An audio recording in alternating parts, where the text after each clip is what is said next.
ଏ ପୋଖରୀରେ କେତେକ ବେଙ୍ଗ ବାସ କରୁଥିଲେ। ଦିନେ କେତେକ ପିଲା ପୋଖରୀ ପାଖରେ ଖେଳିବାକୁ ଆସିଲେ। ସେମାନେ ବେଙ୍ଗମାନଙ୍କୁ ଦେଖିଲେ।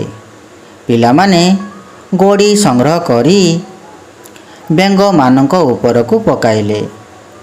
କେତେକ ବେଙ୍ଗ ମରିଗଲେ।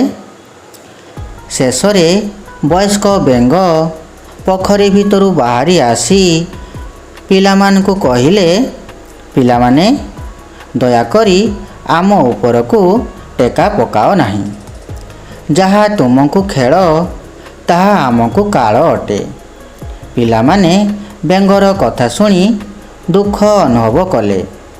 ସେମାନେ ଆଉ ପୋଖରୀକୁ ଟେକା ପକାଇଲେ ନାହିଁ। ଆମେ ଏହି ଗପରୁ ଶିଖିଲେ ଯେ ଅନ୍ୟକୁ ଆଘାତ